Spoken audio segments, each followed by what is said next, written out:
नमस्कार दोस्तों, आपका अपना चैनल हिंदी जंक्शन पर स्वागत है। अगर आप नए हैं तो चैनल को सब्सक्राइब कर दें और बेल आइकन को दबा दें ताकि मेरे आने वाला वीडियो का नोटिफिकेशन आपको मिलता रहे और इसे दोस्तों में ज़्यादा से ज़्यादा शेयर करें। दोस्तों, आज जो है आपके लिए एक महत्वपूर्ण वीडियो लेकर उपस्थित हुए हैं।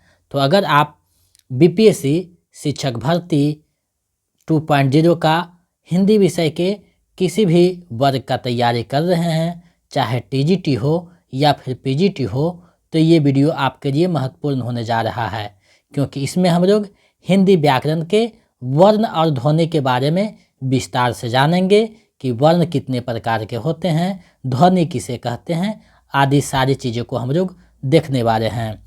इससे जो है आपका जो क्वालिफाई पेपर है 22 नंबर का जो हिंदी पूछा जाएगा, उसमें भी ये जो है महत्वपूर्ण होने जा रहा है। तो दोनों दृष्टि से आपके लिए महत्वपूर्ण है, तो इसे आप लोग वीडियो के अंत तक देखें, क्योंकि यहाँ से प्रश्न बनते ही बनते हैं। ये वर्ण और ध्वनि से संबंधित टॉपिक है। ये जो है व्याकरण का आज जो है पहला टॉपिक स्टार्ट किए हैं और 2 से 3 दिन में लगभग जो महत्वपूर्ण टॉपिक है, जहाँ से प्रश्न पीजीटी और टीजीटी में पूछे जाते हैं, उन सारे टॉपिकों को हम लोग देखने वाले हैं। तो आप लोग वीडियो के अंत तक बने रहिए ताकि आपको जो है तैयारी में जो है परेशानी का सामना ना करना पड़े और प्रश्नों को अच्छे से जवाब दे सकें। तो चलिए आज के टॉपिक की तरफ बढ़ते हैं। दोस्तों, जैसा कि आप देख पा रहे हैं, वर्ण व ध्वनि, यानी इसमें हम लोग वर्ण और ध्वनि के बारे में पढ़ने वाले हैं। तो आप लोग वीडियो के अंत तक बने रहिएगा।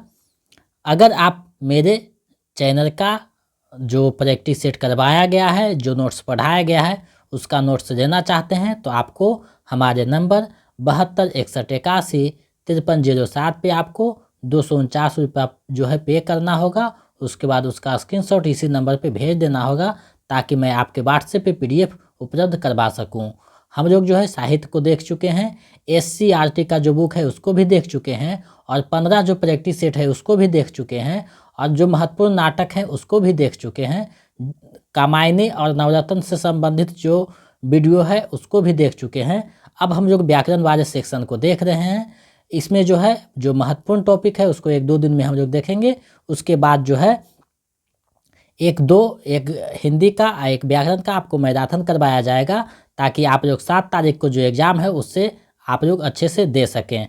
तो चलिए आज के टॉपिक को देखते हैं। ध्वनि शब्दों की आधारशिला है। ध्वनि जो है शब्दों की आधारशिला है, जिसके बिना शब्द की कल्पना नहीं की जा सकती। अ, आ, हर्षी, दुर्गी आदि जब मनुष्य की वागेंद्रियां द्वारा व्यक्त होते हैं तब ये ध्वनियाँ कहलाती है। इनके लिखित रूप को वर्ण कहते हैं। वर्ण को ध्वनि चिन्ह भी कहते हैं। यहाँ देखिए बातें स्पष्ट हो गई कि जब आदमी अपने इंद्रियों के वागेंद्रियों जो बोलने वाले मुख से जब कोई भी चीज़ को बोलता है, इंद्रियों से जब बोलता है मुख्य इंद्रियाँ से, तो उस पर जो है व्यक्त होता है उसे ध्वनि कहा जाता है और उसको जब लिखित रूप में प्रयोग करता है तो वो वर्ण कहलाते हैं। वर्ण को जो है ध्वनि चिन्ह भी कहा जाता है। अब जो है हम लोग वर्ण को देखते हैं। वर्ण क्या है? तो वर्ण उस मूल ध्वनि को कहते हैं जिसका खंड ना हो, जैसे अ, ई, व, च, क आदि। जिसका जो है खंड ना हो उसे जो है वर्ण कहा जाता है, आपको पता होना चाहिए।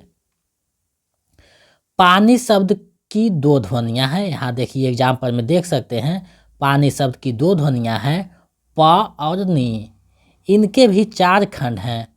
आधा प देखिए यहाँ पे पा में हजंत का मतलब आधा हो गया, तो प प्लस आ मिल के पा बन जाता है और आधा न प्लस ई मिल के नी बन जाता है। तो इसका जो शाब्दिक अर्थ है वो पानी हो जाता है। इसके बाद इन 4 ध्वनियों के टुकड़े नहीं किए जा सकते, यानी अब जो है इसका टुकड़ा नहीं किया जा सकता, इसीलिए ये मूल ध्वनियाँ वर्ण या अक्षर हैं। दूसरे शब्दों में वर्ण वह छोटी ध्वनि है जिसके टुकड़े नहीं किए जा सकते। वर्ण हमारी उच्चारित भाषा या वाणी की सबसे छोटी इकाई हैं। इन्हीं इकाइयों को मिलाकर शब्द समूह और वाक्यों की रचना होती है। मूलतः हिंदी में जो है 52 वर्ण हैं। वर्ण के 2 प्रकार हैं। यहाँ देखिए स्वर्ण वर्ण और व्यंजन वर्ण। यहाँ देखिए बातें समझ में आ गई कि मूलतः जो है 52 वर्ण माने जाते हैं, लेकिन कोई कोई जो है 46 माने हैं, कोई 51 माने हैं, कोई 53 माने हैं। और बिहार बोर्ड का जो पुस्तक है व्याकरण का, उसमें 54 वर्णों का जिक्र किया हुआ है। बिहार बोर्ड का जो अपना हिंदी व्याकरण है, उसमें 54 वर्णों का चर्चा किया हुआ है। तो सभी अपने लेकिन मूलतः जो है 52 वर्ण माने जाते हैं। लिखित रूप में, मौखिक रूप में जो है 45 माने जाते हैं। तो ये ध्यान में रखना है। चलिए अब जो है हम लोग आगे बढ़ते हैं और स्वर वर्ण और व्यंजन वर्ण के बारे में जानते हैं। आप लोग को जो नोट्स दिया गया है उसका रिवीजन करते रहें। प्रैक्टिस सेट जो दिया गया है 15, उसका जो है 1-2 बार बनाते रहें, ताकि आप लोगों का अभ्यास बना रहे और प्रश्नों को अच्छे से देख सकें, समझ सकें, क्योंकि मैंने महत्वपूर्ण प्रश्नों को संग्रहित करके आपको दिया है। स्वर्ण वर्ण, सबसे पहले स्वर वर्ण है, उसको हम लोग देखते हैं। स्वर उन वर्णों को कहते हैं जिनका उच्चारण बिना अवरोध अथवा विघ्न बाधा के होता है। इनके उच्चारण में किसी दूसरे वर्ण की सहायता नहीं दी जाती है। ये सभी स्वतंत्र वर्ण हैं। हिंदी में स्वर वर्णों की संख्या 11 है, पर कोई कोई विद्वान अन और अ को जोड़कर इसकी संख्या 13 मानते हैं, जिनका वर्गीकरण इस प्रकार है। यहाँ देखिए जो है स्वर वर्ण है उसका वर्गीकरण किया गया है। तो देखिए ह्रस्व स्वर है जो अ, ई, उ, रे। दीर्घ स्वर है आ, दीर्घी, दुर्गऊ। संयुक्त स्वर है ए, ऐ, ओ, औ। तो ये आपको ध्यान में रखना है। यहाँ से देखिए प्रश्न पूछ सकता है कि इनमें से कौन सा जो है ह्रस्व स्वर है, इनमें से कौन सा जो है दीर्घ स्वर है। ये जो वीडियो है सभी दृष्टि से महत्वपूर्ण है, चाहे आप 6 to 8 का तैयारी कर रहे हों या 9 to 10 का या 11 12 का, क्योंकि इस वीडियो के माध्यम से आप जो है 30 नंबर का जो क्वेश्चन 5 पेपर है उसमें जो 22 नंबर पूछे जाएंगे वहाँ भी ये टॉपिक आपको मैच करेंगे। और जो है 20 नंबर का जो व्याकरण वाले सेक्शन पूछा जाता है वहाँ भी ये चीज़ें मैच करेगी। तो ये जो है दोनों दृष्टि से आपके लिए जो महत्वपूर्ण है, तो इस वीडियो को अंत से तक देखें और चीज़ें को समझें, क्योंकि मैंने बहुत परिश्रम करके आपके लिए ये वीडियो बनाया है, क्योंकि सभी किताब में अलग अलग ढंग से दिया हुआ था, जिसे मैं संग्रहित करके जो आपके लिए सही होना चाहिए उसी को मैंने आपके समक्ष प्रस्तुत किया है। तो इसके अंत तक देखिए इसे और समझिए। इसका नोट्स जो है आपको दे दिया जाएगा कर। मुख विवर के खुलने के आधार पर स्वर ध्वनियों जो है 4 प्रकार के होते हैं, यानी मुख जो खुलता है उसके आधार पे स्वर वर्ण जो है उसके 4 प्रकार हैं। पहला देखिए विवृत स्वर है। जिन स्वरों के उच्चारण में मुख द्वार पूरा खुलता है उसे विवृत स्वर कहा जाता है, अर्थात आ। देखिए पूरा मुख खुल रहा है तो ये जो है विवृत स्वर है। आगे बढ़ते हैं, अगले पॉइंट को देखते हैं।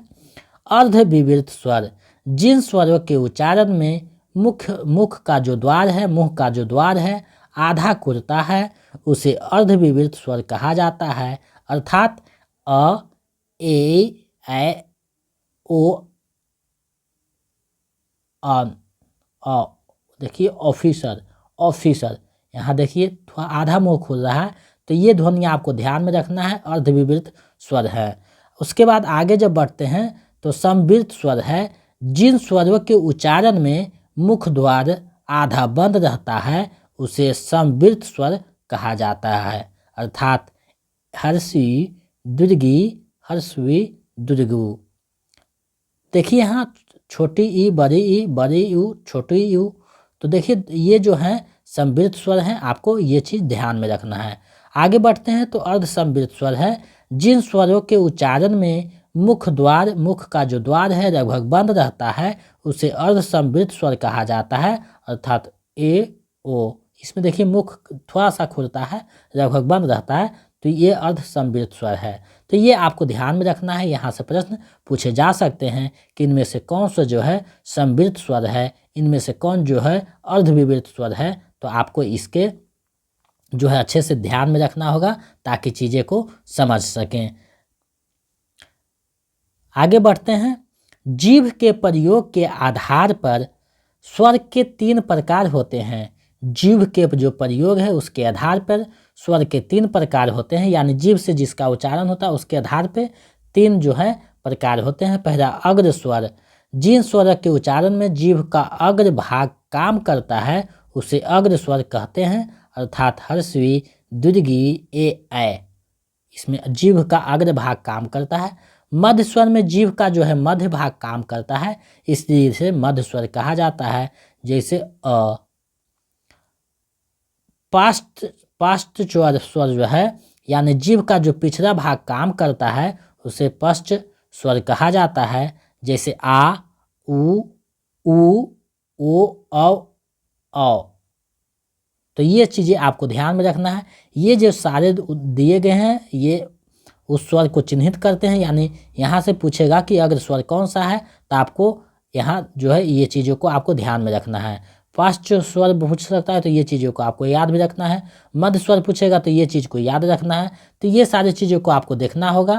तो 1-2 बार वीडियो को देख लीजिएगा और PDF जो दे दिया जाएगा उसको भी देख लीजिएगा, चाहे ताकि चीज़ें आराम से आपको समझ में आ सके। अब हम लोग आगे बढ़ते हैं और व्यंजन वर्ण को देखते हैं। व्यंजन वर्ण वे हैं जिनका उच्चारण स्वरों की सहायता से होता है। प्रत्येक व्यंजन के उच्चारण में अ की ध्वनि छिपी रहती है। अ के बिना व्यंजन का उच्चारण संभव नहीं है, जैसे क परस अ क, खो परस आ ख। व्यंजन वर्ण स्वर पर आश्रित है। इसकी मुख्य संख्या 33 मानी गई है। देखिए इसकी मुख्य जो संख्या है 33 मानी गई है और इसी में जो है व्यंजन में जो है कुछ शब्द जुड़ते हैं, जैसे 4 जो है संयुक्त व्यंजन है वो जुड़ जाते हैं तो 33 + 4 37 हो गया, और 2 जो है ढ और ढा जो बिंदु नीचे रहता है वो जुड़ जाते हैं तो 39 बन जाते हैं। तो इसलिए इसकी जो संख्या है मूलतः 39 मानी जाती है। इनकी जो है निम्नलिखित श्रेणियाँ हैं: स्पर्श व्यंजन, अंतस्थ व्यंजन और उष्म व्यंजन। अब जो है हम लोग इसके बारे में जानते हैं कि कौन सा स्पर्श व्यंजन है, कौन सा अंतस्थ व्यंजन है। तो स्पर्श व्यंजन है ये जो है कंठ, तालु, मूर्धा, दंत और ओष्ठ स्थानों के स्पर्श से बोले जाते हैं, इसी से इन्हें स्पर्श व्यंजन कहते हैं। इन्हें हम वर्गीय व्यंजन भी कहते हैं।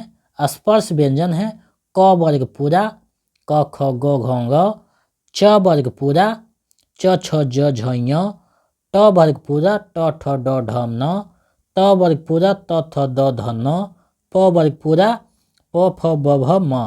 तो ये जो 25 जो हैं स्पर्श व्यंजन है आपको ध्यान में रखना है। हो सकता है पूछ दे कि स्पर्श व्यंजनों की संख्या कितनी है, तो 25 है, इसे आपको ध्यान में रखना है। स्पर्श व्यंजनों की संख्या जो है 25 है, आपको ध्यान में रखना है। स्पर्श व्यंजनों की संख्या 25 है। चलिए आगे बढ़ते हैं, अब अगले पॉइंट को देखते हैं। अगला जो है अंतस्थ व्यंजन है। इनका उच्चारण जीभ, तालु, दांत, होठों के परस्पर सटाने से होता है, किंतु कहीं भी पूर्ण स्पर्श नहीं होता। अतः ये चारों अंतस्थ व्यंजन अर्धस्वर कहलाते हैं। अंतस्थ व्यंजन या अर्धस्वर, उसी को अर्धस्वर भी कहा जाता है। अंतस्थ व्यंजन जो है 4 है, आपको पता होना चाहिए, जिसकी जो है य, र, र, व। ये चारों जो है अंतस्थ व्यंजन हैं। तो आपको ये चीज़ें ध्यान में रखना है। यहाँ से प्रश्न पूछ सकता है इनमें से कौन सा जो है अंतस्थ व्यंजन नहीं है, या इनमें से कौन सा जो है अंतस्थ व्यंजन है। तो ये चीज़ें आपको ध्यान में रखना है। ये जो वीडियो है आपके लिए काफ़ी महत्वपूर्ण है, क्योंकि ये जो है दोनों दृष्टि से महत्वपूर्ण है। एक क्वालिफाइंग पेपर भी यहाँ से आपका मजबूत होगा और दूसरा जो है आपका स्कोरिंग पेपर भी मजबूत होगा। तो दोनों दृष्टि से महत्वपूर्ण है। जो BPSC की तैयारी कर रहे हैं, अगर हिंदी विषय के कर रहे हैं तो उसके लिए ज़्यादा हेल्पफुल है, और हिंदी विषय को छोड़कर अलग जो दूसरे सब्जेक्ट है उसका जो तैयारी कर रहे हैं उसके लिए भी महत्वपूर्ण है। तो चीज़ें को अंत तक देखिएगा। अगला जो है ऊष्म व्यंजन है। इसका उच्चारण एक प्रकार की रगड़ या घर्षण से उत्पन्न ऊष्म वायु से होता है। इसे संघर्षी व्यंजन भी कहा जाता है। ऊष्म व्यंजन 4 है। त्राबिसा, मूर्धन्यसा, दंडसा, ह। ये जो है 4 ऊष्म व्यंजन है, आपको ध्यान में रखना है। चलिए आगे बढ़ते हैं अगले। अब देखिए वर्णों का उच्चारण और वर्गीकरण है। यहाँ देखिए वर्णों का उच्चारण है कि किसका कहाँ से उच्चारण होता है। तो कंठ, जिसका कंठ से उच्चारण होता है उसे कंठ वर्ण करते हैं। जैसे क, ख, ग, घ, ग, अ, आ, ह और पूरा विसर्ग जो है अ। तो ये जो है कंठ वर्ण है। उसके बाद आगे जो है तारव्य वर्ण है, जिसका उच्चारण तारु से होता है, अर्थात च, छ, ज, झ, य, ई, त्राबिसा, स। देखिए तारु से हो रहा है। आगे जब बढ़ते हैं देखते हैं मूर्धन्य जो है वर्ण है, जिसका उच्चारण मूर्धा से होता है। जैसे ट, ठ, ड, ढ, न, र, स। आगे बढ़ते हैं देखते हैं दंत व्यंजन है, यानी दंत वर्ण है, उसको हम लोग देखते हैं। त, थ, ध, न, र, स। त, थ, द, ध, न, र और स, दंती सा, द। देखिए दंत से उच्चारण हो रहा है, ये दंत व्यंजन है। ओष्ठ व्यंजन, जिसका जो है ओठ से उच्चारण होता है, उससे ओष्ठ व्यंजन कहते हैं। जैसे प, फ, ब, भ, म, उ। ये सारे जो है ओष्ठ व्यंजन हैं। आगे बढ़ते हैं और देखते हैं तो कंठ तारव्य व्यंजन, जिसका कंठ और तालु दोनों मिलकर उच्चारण होता है, उसे कंठ तारव्य व्यंजन कहते हैं। जैसे ए। कंठोष्ठ, जिसका कंठ और ओष्ठ से उच्चारण होता है, उसे कंठोष्ठ वर्ण कहते हैं। ओ, अ। दंत्योष्ठ, जिसका दंत और ओष्ठ से होता है, दंतोष्ठ कहलाता है। जैसे व। अनुनासिक, जिसका जो है मुख और नासिक से होता है, उसे अनुनासिक कहा जाता है। जिस हर एक व्यंजन का जो है 5वां वर्ण जो है अनुनासिक है, आपको ध्यान में रखना है। तो अनुनासिकों वर्ण की संख्या 5 है, ये आपको ध्यान में रखना है। आगे चलिए बढ़ते हैं अगले प्रश्न को देखते हैं। अल्प प्राण और महाप्राण, देखिए यहाँ से भी प्रश्न पूछे जाते हैं कि कौन से अल्प प्राण है, कौन से महाप्राण है। तो उच्चारण में वायु प्रक्षेप या निश्चित वायु की दृष्टि से व्यंजन को जो है 2 भेद हैं, अल्प प्राण और महाप्राण। अब देखिए अल्प प्राण है जिनके उच्चारण में श्वास अल्प मात्रा में, यानी अल्प मात्रा में निकले और जिनमें हकार जैसी ध्वनि नहीं होती है, उन्हें अल्प व्यंजन कहते हैं। प्रत्येक वर्ग का पहला, तीसरा और 5वां वर्ण अल्प व्यंजन है। यानी जैसे क वर्ग है तो पहला, उसका तीसरा व्यंजन और 5वां जो है अल्प व्यंजन होता है। जैसे क, ग, अंग, च, झ, ञ, ट, ढ, न, त, द, न, प, ब, म और अंतस्थ व्यंजन यानी य, र, र, व, ये भी अल्प प्राण में ही आते हैं। आगे बढ़ते हैं महाप्राण को देखते हैं। तो जिसके उच्चारण में श्वास अधिक मात्रा में निकले तो उसे जो है महाप्राण कहते हैं।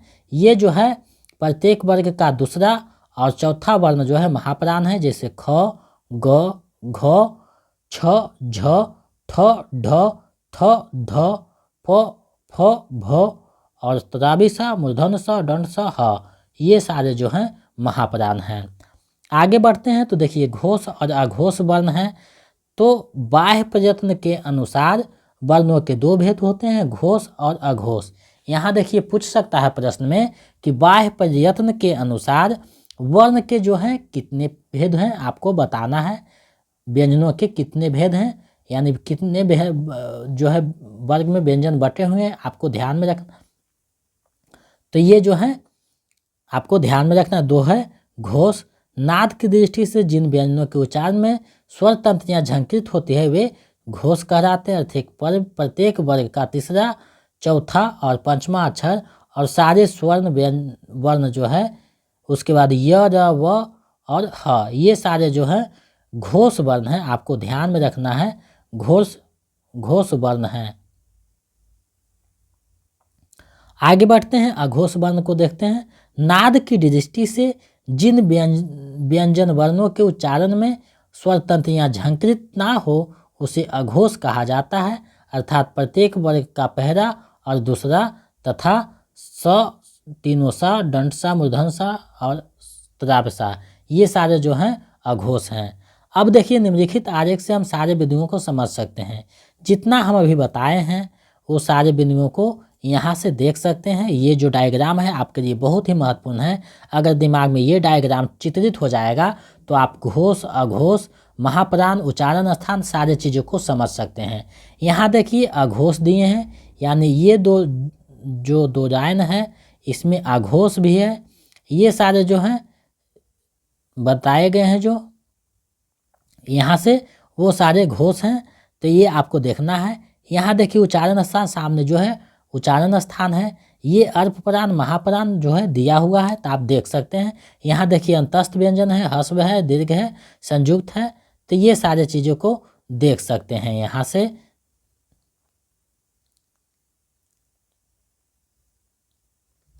ये पचमा अक्षर जो है इसे अनुनासिक भी कहा जाता है, तो ये भी आपको समझ में यहाँ से आ सकता है। तो चीज़ों को अच्छे से देखें ताकि आपको अच्छे से समझ में आ सके।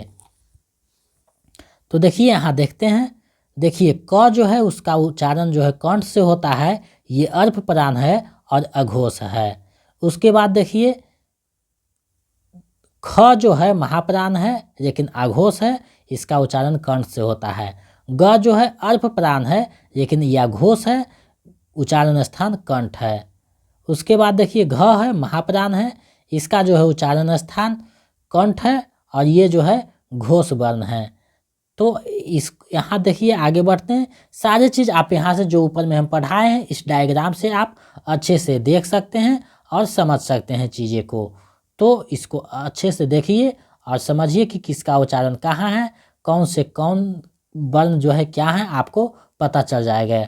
देखिए यहाँ कौन से घोष हैं, ये जो डायग्राम में पूरा है ये सारे घोष हैं, ये डायग्राम में जो पूरा है ये सारे जो है अघोष हैं। तो यहाँ से आपको समझ में आ जाएगा। यहाँ देखिए उच्चारण अ और आ का उच्चारण कंठ है, तो ये भी सारे जो है सामने सामने आपको दिया हुआ चीज़ें यहाँ से समझ में आपको आ जाएगी। तो इसको एक दो बार अच्छे से देखिए और समझिए। चलिए आगे बढ़ते हैं, अगले चीज़ों को देखते हैं। यहाँ देखिए हिंदी वर्णमाला में कुल वर्णों की संख्या कितनी है, तो 11 स्वर हैं। उसके बाद दो जो कि देखिए यहाँ जो अनुस्वार का विसर्ग हैं ये स्वर में गिन दिए जाते हैं, तो 13 हो जाते हैं। और बाकी देखिए स्पर्श व्यंजन जो है 25 है, अंतस्थ व्यंजन 4 है, उसमें व्यंजन जो है 4 है, तो ये मिलाकर जो है 33 हो जाता है। और संयुक्त व्यंजन जो है 4 है अलग से। और ये देखिए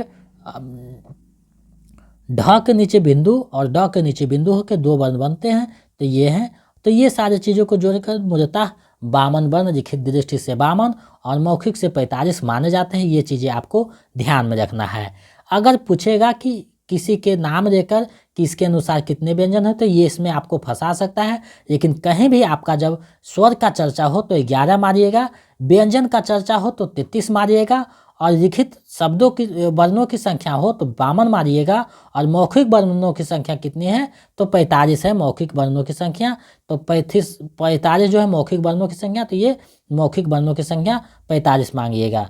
तो ये चीज़ें आपको पता होना चाहिए ताकि आप लोग अच्छे से जवाब इसका दे सकें। चलिए आगे बढ़ते हैं। महत्वपूर्ण जो बिंदु है उसको हम लोग देखते हैं, क्योंकि ये जो है भी आपके लिए महत्वपूर्ण है, तो इसको भी हम लोग देखते हैं। जिनका खंड किया जा सकता है और जो व्यंजनों के मेल से बना हो उसे संयुक्त व्यंजन कहते हैं।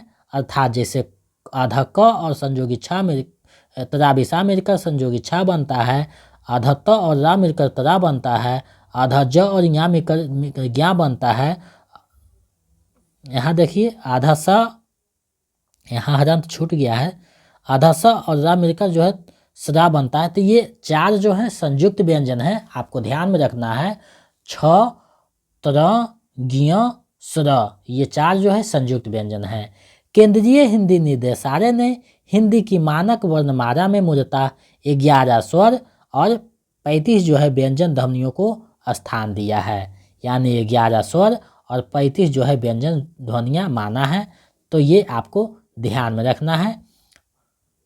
संयुक्त व्यंजन जो है इसको जो है वो छोड़ देता है, संयुक्त व्यंजन नहीं माना है केंद्रीय विद्यालय जो निदेशालय है वो।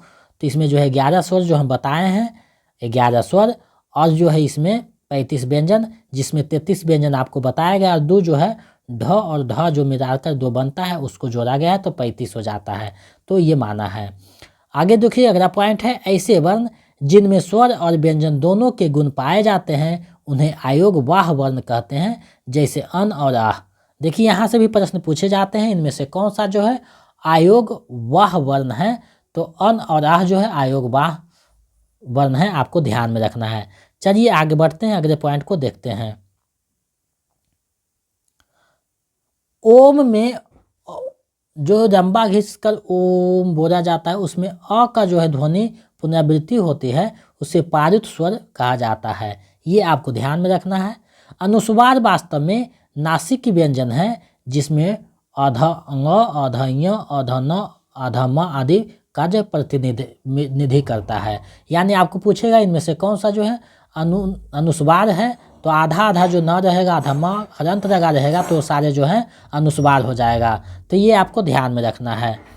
चलिए आगे बढ़ते हैं, अगले पॉइंट को देखते हैं। प्रयत्न के आधार पर व्यंजनों के भेद हैं स्पर्श संघर्षी, नासिक, पार्श्विक, उत्क्षिप्त, प्रकंपित, संघर्षहीन, संप्रवाह। धीरेन्द्र वर्मा ने वैदिक ध्वनियों की संख्या 52 माने हैं, जिसमें 13 स्वर और 39 व्यंजन है। लेकिन यूजीसी नेट में जो है ये पिछले बार जो बीपीएससी एग्जाम हुआ था उसमें जो है व्यंजनों की संख्या जो है और 38 माना गया है, तो ये आपको ध्यान में रखना है। जैसा विकल्प रहेगा उसके अनुसार आपको आंसर करना है। अगला जो पॉइंट है, अंतस्थ व्यंजन को अर्ध स्वर भी कहा जाता है। र को प्रकंपी और ढ के नीचे बिंदु जो है और ढ के नीचे बिंदु है उसको जो है उत्क्षिप्त और र को जो है पार्श्विक व्यंजन कहा जाता है। कामता प्रसाद गुरु ने वर्णों की संख्या 46 तथा भोरानाथ तिवारी ने 53 माने हैं, ये चीज़ आपको ध्यान में रखना है। भोरानाथ तिवारी हैं 53 मानते हैं, और कामता प्रसाद गुरु जो है 46 वर्णों की संख्या माने हैं, और धीरेन्द्र वर्मा ने 52 माना है, लेकिन कहीं कहीं इनकी जो है 51 दे देता है। पिछली बार बीपीएससी में 51 दे दिया था, तो ये चीज़ें आपको ध्यान में रखना है। अब जो इससे संबंधित महत्वपूर्ण एमसीक्यू है उसको हम लोग देखते हैं, ताकि पिछले बार जो एग्जाम पूछा गया था उसमें कैसे प्रश्न बनता है उसको हम लोग देख लेते हैं। ये जो प्रश्न है 10 आपके लिए जो एमसीक्यू है बहुत ही महत्वपूर्ण है, इसे आप लोग अच्छे से देखिएगा।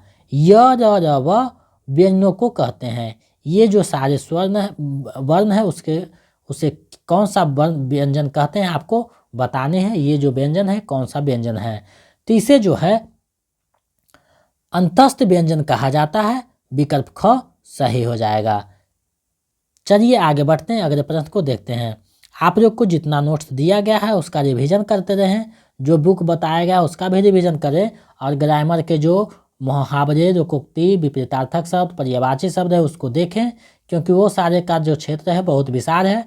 हम वो सारे क्षेत्र को जो है नहीं पढ़ाएंगे, हम जो है आपको प्रत्यय, उपसर्ग, संधि, समास और वाक्य सारे चीज़ों को पढ़ाएंगे, और जो शब्द है उसका सीमा जो बहुत ज़्यादा है उसको हम लोग बांध नहीं सकते हैं, तो आपको खुद देखना होगा, समझना होगा चीज़ें को। हिंदी में अनुनासिक व्यंजनों की संख्या कितनी है? हिंदी में जो है अनुनासिक व्यंजनों की संख्या कितनी है आपको बताने हैं। हिंदी में कितने जो है अनुनासिक व्यंजन हैं, तो हिंदी में जो है 5 जो है अनुनासिक व्यंजन है, विकल्प ख सही हो जाएगा। चलिए आगे बढ़ते हैं। स्पर्श संघर्षी व्यंजन ध्वनि कौन सी है?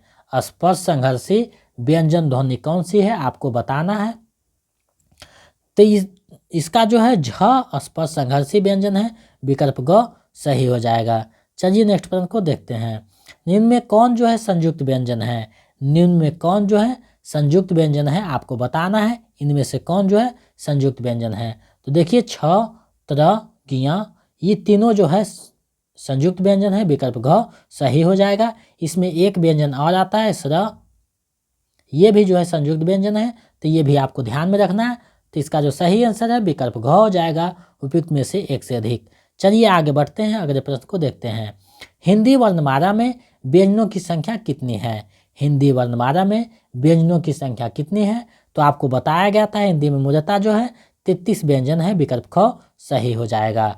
विकल्प के अनुसार आपको व्याकरण में जो है ये सारे जो प्रश्न है उसका जवाब देना होगा, क्योंकि विकल्प के अनुसार आपको जवाब देना चाहिए। भाषा निर्माण की इकाइयों का सही अनुक्रम क्या है? जब भाषा का निर्माण होता है तो उसका जो है अनुक्रम जो है सही क्या है आपको बताना है। विकल्प आपके सामने है, सही विकल्प का चयन करना है। तो इसका जो है सबसे पहले ध्वनि होता है, ध्वनि से मिलकर शब्द बनता है, शब्द से मिलकर पद बनता है, पद से मिलकर वाक्य बनता है। यानी जब दो पद मिलते हैं, 2 या 3 या कहीं कहीं 6 भी पद मिलकर वाक्य बनते हैं, तो ये जो है सही श्रृंखला विकल्प का सही हो जाएगा।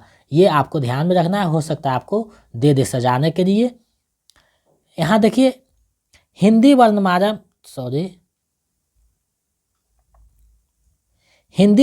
में स्वरों की संख्या है।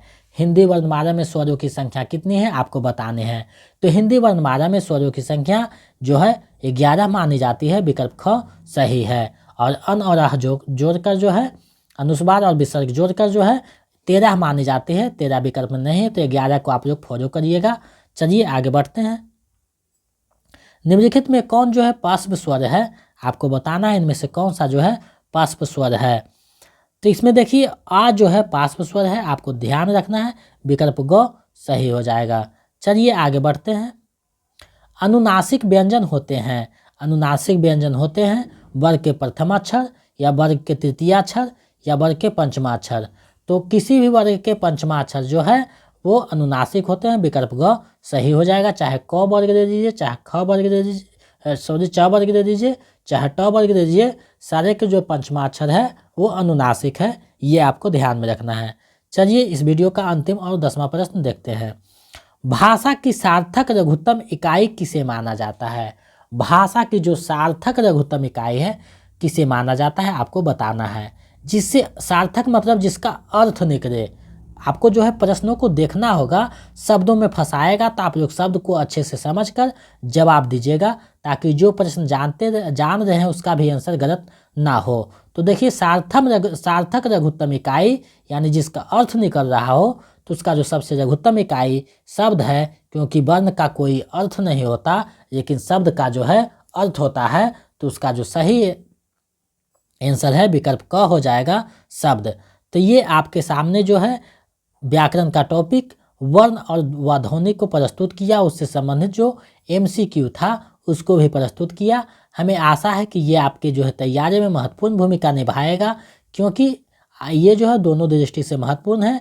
चाहे आप जो है अपना विषय का तैयारी कर रहे हैं हिंदी का, या फिर हिंदी के जो है क्वालिफाइंग 5 पेपर जो 30 नंबर का देगा उसमें 22 नंबर जो हिंदी पूछा जाएगा उसका कर रहे हैं, तो ये सभी दृष्टि से महत्वपूर्ण है। तो आप लोग इसको अच्छे से देखिए। PDF जो रजिस्ट्रेशन करवाए हैं उसको भेज दिया जाएगा। जो नहीं करवाए हैं 249 रुपये फिर पे करके करवा सकते हैं, ताकि आप लोगों को PDF इसका उपलब्ध हो सके। और साथ में जो है आपको प्रैक्टिस सेट मिलेगा, जो हम करवाए हैं 15 प्रैक्टिस सेट, और जो है हिंदी साहित्य का क्लास हुआ है, SCRT बुक का क्लास हुआ है, सारा आपको नोट्स मिलेगा।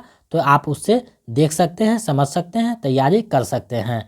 तो जो रजिस्ट्रेशन नहीं करवाए हैं जल्दी से मेरे नंबर जो है 72 61 81 53 07 पे आपको 249 रुपया पे कर देना है, चाहे फ़ोन पे या गूगल पे से। उसके बाद उसका स्क्रीनशॉट लेकर इस नंबर पे व्हाट्सएप कर दीजिएगा, तो आपको जो है PDF प्रोवाइड हो जाएगा। तो जो नहीं लिए हैं जल्दी से रजिस्ट्रेशन करवा दें, ताकि आपका तैयारी अच्छे ढंग से हो सके। और आप लोगों के लिए जो है ये बता देना चाहता हूँ कि अब जो है प्रैक्टिस सेट 2 से 3 दिन नहीं होगा। सिर्फ व्याकरण का जो महत्वपूर्ण टॉपिक है जहाँ से प्रश्न बनते हैं उसी को देखने वाले हैं। तो आप ये ना हमें पूछकर जो है परेशान करें कि प्रैक्टिस सेट कब होगा, ताकि हम आपके बात को ध्यान में रखते हुए व्याकरण को देख सके। क्योंकि व्याकरण से प्रश्न 20 नंबर के पूछे जाते हैं, 20 से 22, तो उसे भी हम लोगों को देखना है। समय बहुत कम है। PGT मेरा टारगेट है, TGT आराम से निकल जाएगा। तो आप लोगों की चिंता करने की बात नहीं है, सारी चीज़ों को हम लोग देख रहे हैं, साथ समय देख लेंगे। तो मेरे चैनल पे अगर नए हैं तो सब्सक्राइब कर दें, बेल आइकन को दबा दें ताकि मेरे आने वाला वीडियो का नोटिफिकेशन आपको मिलता रहे। और दोस्तों में इसे ज़्यादा से ज़्यादा शेयर करें। मिलते हैं एक नए वीडियो में। बहुत बहुत धन्यवाद।